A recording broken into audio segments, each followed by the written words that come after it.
नमस्कार, मेरा नाम है जीशा और आप देख रहे हैं दी ललन टॉप का डेली फाइनेंशियल बुलेटिन खर्चा पानी। खर्चा पानी में आज बात करेंगे स्टॉक मार्केट से जुड़ी दो बड़ी खबरों पर।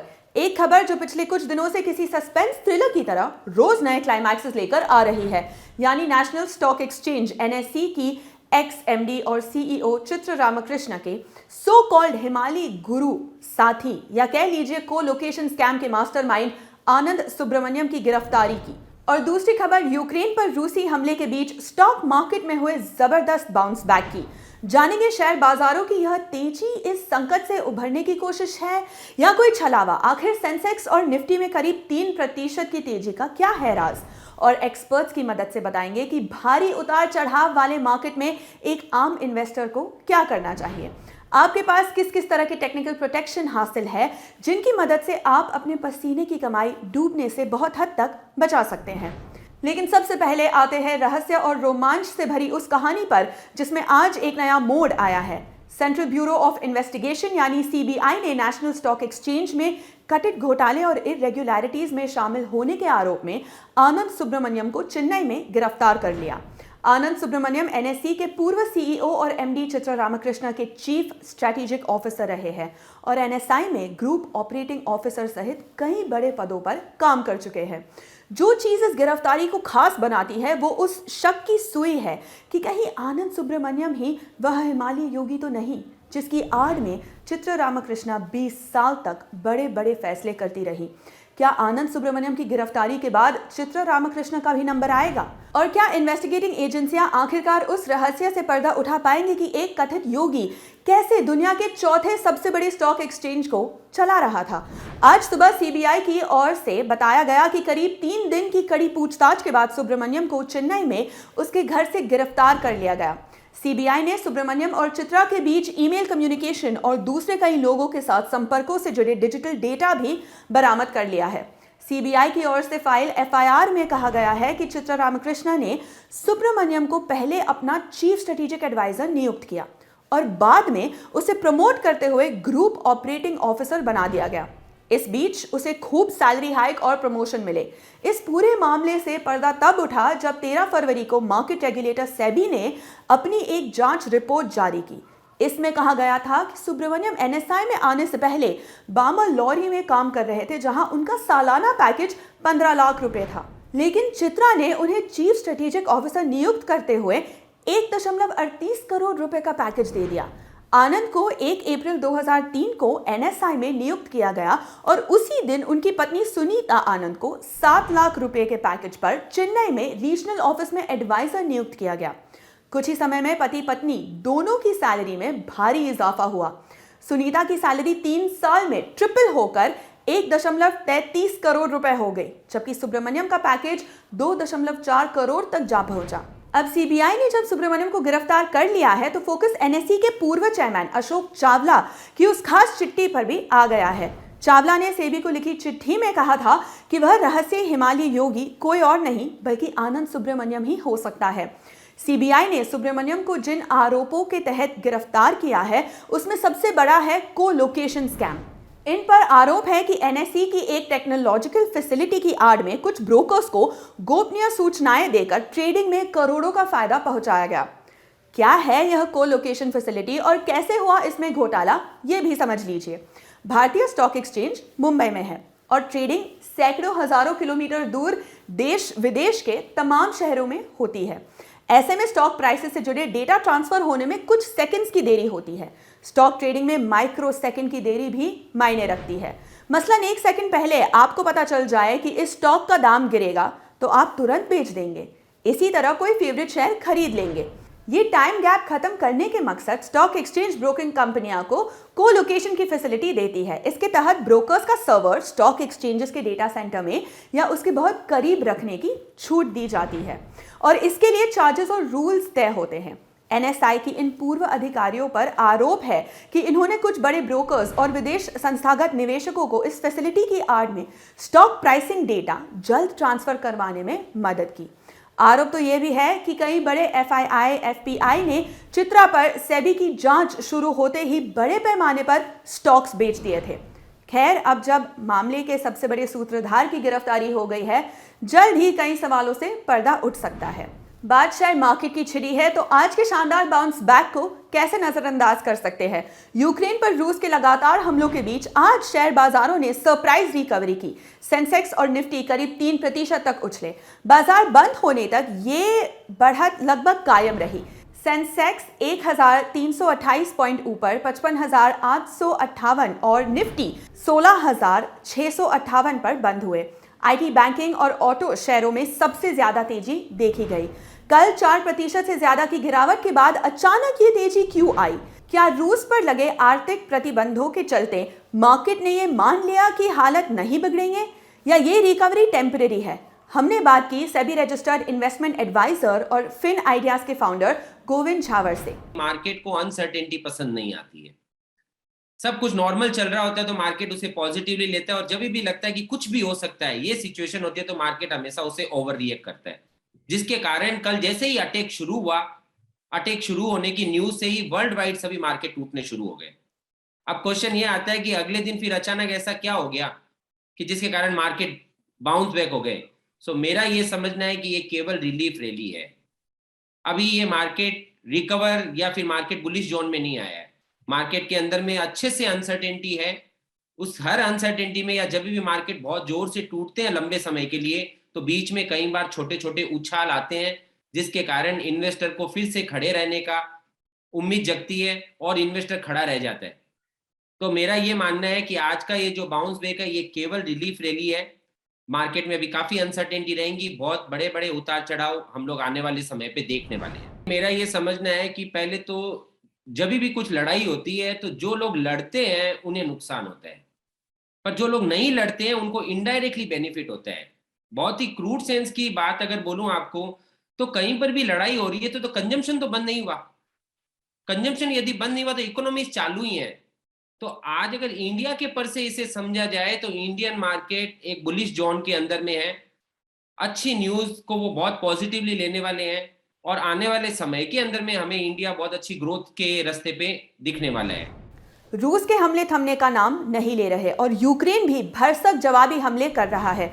जैसे कि एक्सपर्ट ने बताया कि ये मार्केट की रिकवरी क्षणिक हो सकती है, यानी बाजार में कभी भी बड़ी गिरावट आ सकती है। ऐसे में यह सवाल हर बार पूछते हैं कि एक आम इन्वेस्टर क्या करे? क्या कोई ऐसी रणनीति है जिससे नुकसान को कम किया जा सके?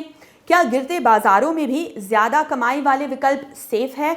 कॉमन इन्वेस्टर के पास आज मार्केट में किस किस तरह की प्रोटेक्शन टूल्स है? कॉमन इन्वेस्टर के लिए मेरे पास में 3 सुझाव है। सबसे पहला सुझाव है कि एक कॉमन इन्वेस्टर को अपनी लिमिटेशन भी जाननी चाहिए।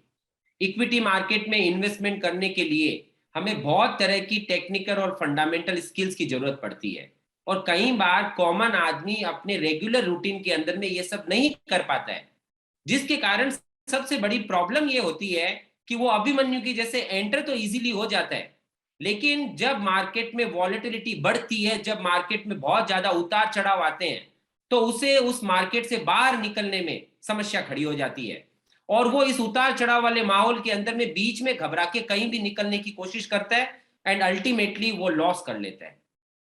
तो यहां पर इसका आंसर क्या है, इसका सॉल्यूशन क्या है? इसका सॉल्यूशन ये है कि हम डायरेक्ट इक्विटी की जगह यदि इंडेक्स के कॉन्सेप्ट को अच्छे से समझें, तो एक कॉमन इन्वेस्टर लॉन्ग टर्म के लिए बहुत ही कंफर्टेबली वेल्थ बना सकता है।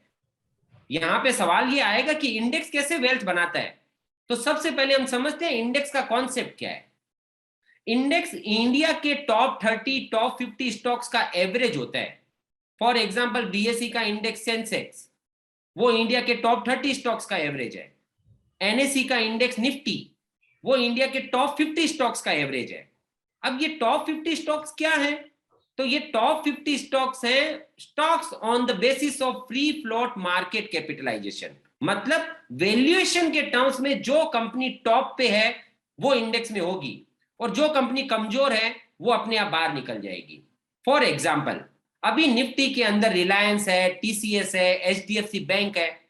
थोड़े समय पहले इसी निफ्टी के अंदर में सत्यम कंप्यूटर भी था, रिलायंस कैपिटल था, रिलायंस कम्युनिकेशन था। पर जैसे ही उनकी वैल्यू टूट के वो 51 नंबर पे आए, वो ऑटोमेटिकली इंडेक्स से बाहर निकल गए, दूसरे स्टॉक इंडेक्स के अंदर आ गए। काम बहुत सिंपल हुआ, पर इससे पता है क्या बड़ा मजेदार काम हुआ है? इससे बड़ा मजेदार काम ये हुआ कि इंडेक्स ने हमको इनडायरेक्टली ये श्योरिटी दे दी कि इंडेक्स कभी भी जीरो नहीं हो सकता। इंडिविजुअल इक्विटी जीरो हो सकती है, यदि आपने कोई रॉन्ग स्टॉक सिलेक्ट किया तो पैसे जीरो होते हैं। लेकिन इंडेक्स क्योंकि हमेशा टॉप 50 स्टॉक्स का एवरेज है और वीक स्टॉक्स अपने आप बाहर निकल गए, स्ट्रॉन्ग कंपनीज अपने आप अंदर आ गई, तो वो हमको पहली श्योरिटी ये दे देता है कि वो कभी भी जीरो नहीं हो सकता। तो सबसे पहले इन्वेस्टर को क्या चाहिए? सबसे पहला इन्वेस्टर का रिक्वायरमेंट ये होता है कि उसकी वेल्थ जो है वो प्रोटेक्टेड रहे। तो यहां पे उसे पहली श्योरिटी ये मिल गई कि उसके पैसे जीरो नहीं होंगे। दूसरा, उसे एक श्योरिटी और चाहिए होती है कि अल्टीमेटली मैं इन्वेस्टमेंट क्यों कर रहा हूं, ताकि मुझे देर सवेर ग्रोथ मिले। तो ग्रोथ कैसे मिलेगी इंडेक्स में? तो ये भी अपने आप में एक मजेदार कॉन्सेप्ट है। इंडेक्स की कैलकुलेशन होती है उसकी मार्केट वैल्यूएशन के ऊपर से। आज इंडिया की रिचेस्ट कंपनी मान लीजिए रिलायंस है, और एग्जांपल के लिए मैं कह रहा हूं कि मान लो रिलायंस का मार्केट कैपिटलाइजेशन अभी 15 लाख करोड़ है, और इस तरह से 50 स्टॉक्स का टोटल मार्केट कैपिटलाइजेशन लगभग 120 लाख करोड़ है, दैट इज इक्वल टू 16,000 का इंडेक्स। अब कल को आपकी कंपनी का भाव बढ़ता है तो मार्केट वैल्यूएशन बढ़ जाता है, तो इंडेक्स बढ़ जाता है। अब आप लोगों को एक सिंपल क्वेश्चन का आंसर समझना है। अगर आज इंडिया की सबसे करोड़पति कंपनी 15 लाख करोड़ की है, तो भविष्य में जो इंडिया की सबसे करोड़पति कंपनी होगी आज से 5, 10, 15, 20 साल बाद, अपने आप ही उस कंपनी का वैल्यूएशन 15 लाख करोड़ से ज्यादा होगा। तो जो 50 स्टॉक्स का वैल्यूएशन अभी 120 लाख करोड़ है, वो अपने आप ही 120 लाख करोड़ से ज्यादा होगा। और अगर वो 120 लाख करोड़ से ज्यादा होगा तो इंडेक्स अपने आप 16,000 से ऊपर होगा। इसका मीनिंग क्या हुआ? इसका मीनिंग ये हुआ कि यदि आप इंतजार कर सकते हो तो इंडेक्स तो नया हाई बनाते ही रहेगा। आपकी इंडिविजुअल इक्विटी हाई बनाए या ना बनाए, क्योंकि इंडेक्स का किसी से अटैचमेंट नहीं है, स्ट्रॉन्ग कंपनी से ही उसका अटैचमेंट है। आज रिलायंस टॉप पे है तो वो इंडेक्स में है, कल कोई दूसरी कंपनी टॉप पे होगी तो वो इंडेक्स में आ जाएगी और ये कंपनी बाहर निकल जाएगी। That's all. हम लोग कई बार अपने इन्वेस्टर फ्रेंड्स को एक एग्जांपल देते हैं कि मानो 200 साल बाद आपकी 7वीं जनरेशन धरती पे आई और उसके हाथ में आपका खरीदा हुआ ये इंडेक्स गया, पता है उसके पास क्या जाएगा? उसके पास 200 साल बाद जो इंडिया की टॉप 50 कंपनीज होंगी, आज ही उसके पास वो चली गई है। तो वो भी आपको याद करेंगी कि हमारे दादाजी या दादी जी बहुत स्मार्ट थे कि एक ऐसा अंडरलाइंग स्टॉक खरीद के गए हैं जो कभी भी जीरो नहीं होता, देर सवेर बढ़ता है। कॉमन इन्वेस्टर को ये मेरी फर्स्ट सजेशन है, ये मेरा फर्स्ट सजेशन है। अब कॉमन इन्वेस्टर को मेरा सेकेंड सजेशन ये है कि हमें यह समझना होगा कि जिस तरह से हम कार खरीदते हैं और उसका इंश्योरेंस लेते हैं, क्यों लेते हैं? कि कल को कार को एक्सीडेंट हो तो हमें लॉस ना हो। द सेम वे हम लोग हमारे इक्विटी पोर्टफोलियो का भी प्रोटेक्शन ले सकते हैं। डेरिवेटिव्स मार्केट में पुट ऑप्शन हमको डाउन साइड प्रोटेक्शन का ही काम करता है। वहां पे हम प्रीमियम पे करते हैं और हम अपने पोर्टफोलियो को डाउन साइड प्रोटेक्ट करते हैं। तो मान लीजिए एक तरफ आपने इंडेक्स खरीदा, साथ में उसका पुट ऑप्शन खरीद लिया, तो ये पुट ऑप्शन आपको ये श्योरिटी देता है कि कल को वर्ल्ड वॉर जैसी कोई सिचुएशन भी आ जाए, अनसर्टेन कुछ मार्केट में कुछ हो जाए और मार्केट जोर से क्रैश करे। फॉर एग्जांपल रिसेंटली अपने थोड़े समय पहले देखा, कोरोना टाइम पे बाजार 40% टूट गया था, पर हमारा पैसा नहीं टूटना चाहिए। यदि हम ये श्योरिटी चाहते हैं तो हमें हमारे पोर्टफोलियो के साथ में प्रोटेक्शन को लेके चलना चाहिए। यहां पे कई बार हमें ये क्वेश्चन आ सकता है कि प्रोटेक्शन की कॉस्ट लगा देंगे तो उसके बाद क्या हमारे पास रिटर्न बचेंगे? इंडेक्स ऑलमोस्ट 13-14% बढ़ता है और एनुअल प्रोटेक्शन की कॉस्ट लगभग 5% के आसपास आ जाती है, तो रिटर्न तो फिर 7% ही बच गए। तो हमें अच्छे से समझना है, ऐसा नहीं होता है। सचमुच में प्रोटेक्शन की कॉस्ट वो खुद ही रिकवर कर लेता है। देखो, मार्केट के उतार चढ़ाव के बावजूद भी इंडेक्स 12, 13, 14% का रिटर्न दे रहा है। अब आप ये समझो, अगर आपने प्रोटेक्शन बाई किया, इस साल मार्केट बढ़ गया तो आपके प्रोटेक्शन की कॉस्ट लग गई, मतलब आपने जो प्रोटेक्शन का प्रीमियम भरा था वो काम नहीं आया। दूसरे साल फिर मार्केट बढ़ गया, प्रोटेक्शन का प्रीमियम काम नहीं आया। पर तीसरे साल जब मार्केट टूटता है तो वो जितना टूटता है प्रोटेक्शन आपको उतनी रिकवरी वापस देता है। तो वो एक बार के झटके में ही आपने जो 3-4 साल का प्रोटेक्शन प्रीमियम पे किया था वो सब आपको वापस रिकवर हो जाता है। तो बिना कोई कॉस्ट लगाए आपने अपने आप के लिए प्रोटेक्शन खरीद लिया। इसे आप कंपेयर कर सकते हैं अपने मेडिकल इंश्योरेंस के साथ। आप मेडिकल इंश्योरेंस खरीदते हैं, इस साल कोई बीमार नहीं पड़ा, प्रीमियम लग गया, दूसरे साल फिर लग गया, पर तीसरे चौथे साल में घर का एक सदस्य भी हॉस्पिटल जाता है तो जितना भी प्रीमियम हमने पे किया उससे ज्यादा हॉस्पिटल का क्लेम हम लेके आ जाते हैं। तो सचमुच में वो मेडिकल प्रीमियम हमारे लिए लॉस नहीं था। तो हमें बहुत अच्छे से समझना है कि आप अपने पोर्टफोलियो के साथ में प्रोटेक्शन लेके काम करो। कॉमन इन्वेस्टर के लिए बहुत जरूरी है। हम अपने इन्वेस्टर फ्रेंड्स को एक कॉन्सेप्ट बताते हैं, that concept is equity plus safety makes prosperity. मतलब ग्रोथ के लिए इक्विटी जरूरी है, हम ये मानते हैं, पर इक्विटी के साथ में यदि आप सेफ्टी जोड़ते हो तो रियल में आपके एंड में प्रॉस्पेरिटी खड़ी होती है। नहीं तो हम पेपर पे ही करोड़पति बनते हैं और पेपर पे ही हमारा पैसा साफ हो जाता है। तीसरी लर्निंग, तीसरा सजेशन है कॉमन इन्वेस्टर्स के लिए मेरा कि ओवर लेवरेज वाला काम ना करें।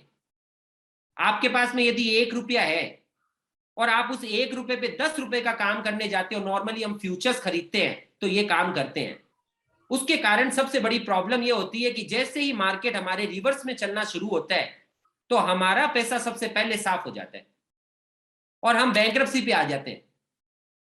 तो क्या क्या करना चाहिए एक इन्वेस्टर को? यदि आप लेवरेज लेना भी चाहते हो तो लेवरेज के साथ में प्रोटेक्शन लेके ही काम करो। लेवरेज रियल में बेनिफिशियल है क्योंकि आज हम फ्यूचर्स खरीदते हैं तो हमको 3-4% की कैरी फॉरवर्डिंग कॉस्ट में फ्यूचर मिल जाता है, तो इनडायरेक्टली हमको 4-5% की रेट में उधार मिल गया। तो इंडिया में यदि 4-5% में पैसा उधार मिले तो लेना चाहिए, तो आई एग्री विद दैट, पर उसके साथ साथ में प्रोटेक्शन भी जरूरी है। आप याद कीजिए, आपने जब भी हाउसिंग लोन ली थी तो बैंक वालों ने आपसे हाउसिंग लोन के साथ साथ में आपके घर का इंश्योरेंस पॉलिसी भी खरीदवाया था क्योंकि उनको वो रिस्क नहीं लेनी थी। द सेम वे जब आप अपना पोर्टफोलियो यदि लेवरेज वाला बनाते हैं, यदि आप फ्यूचर्स ऑप्शंस को यूज करते हैं तो साथ में आपको प्रोटेक्शन लेके काम करना चाहिए, अदरवाइज बिना प्रोटेक्शन के लेवरेज का काम नहीं करना चाहिए। These are my 3 suggestions to a common investor. चलते चलते एक और जरूरी अपडेट, स्टॉक एक्सचेंज में आज यानी 25 फरवरी से T+1 रूल लागू हो गया है। शेयरों की ट्रेडिंग के एक दिन बाद ये सिस्टम फिलहाल चुनिंदा स्टॉक्स में ही लागू होगा। धीरे धीरे इसके दायरे में सभी शेयर आएंगे। आइए बताते हैं कि क्या है ये सिस्टम और इसका निवेशकों पर क्या असर होगा। जब आप शेयर खरीदते या बेचते हैं तो डीमैट अकाउंट में शेयर और बैंक अकाउंट में पैसे आने में कम से कम 2 दिन लग जाते हैं। भारत में अभी T+2 सिस्टम लागू है, यानी ऑर्डर एग्जीक्यूट होने के 2 दिन के बाद पूरा होता है। नए सिस्टम का मकसद शेयर खरीदने या बेचने के 24 घंटे के भीतर ही पूरा कराना है। जानकारों का कहना है कि इस कदम से कॉर्पोरेट्स, FIIs, DIIs जैसे उन निवेशकों को फायदा होगा जो रोजाना करोड़ों में निवेश करते हैं। उन्हें जल्द पैसे मिलेंगे और मार्जिन का प्रेशर कम होगा। फिलहाल T+1 सिस्टम के तहत सिर्फ 100 कंपनियों के शेयर रखे जा रहे हैं। अगले हर महीने से शुक्रवार को 500 कंपनियों के शेयर को इसमें लाया जाएगा और आखिरकार सभी शेयर इसमें आ जाएंगे। तो ये था आज का खर्चा पानी। आज के एपिसोड को हमारे साथी प्रमोद ने लिखा है। आप अपने पैसों का ख्याल रखें। नमस्कार। क्रिप्टो मार्केट की नब्ज और घटती बढ़ती धड़कनें, कमाई के रास्ते की ढेर सारी अड़चनें, कैसे होता है नफा और नुकसान, क्यों होता है एक इन्वेस्टर परेशान, घर बैठे कैसे कर सकते हैं क्रिप्टो माइनिंग, वर्चुअल गेमिंग के कायदे और मेटावर्स की दुनिया की शाइनिंग, सुलझाएंगे सब, चाहे हो NFT वाले डिजिटल आर्टवर्क्स का संसार या लगता हो क्रिप्टो रेगुलेशन का झंझट अपार। बदल रही है दुनिया तो न रहिए सोते, लगाइए ज्ञान धारा के गोते। फिर एक बार क्रिप्टो करेंसी की क्लास शानदार, एक नया पैसा सीजन 2 16 फरवरी से हर बुधवार और रविवार दोपहर 12 बजे।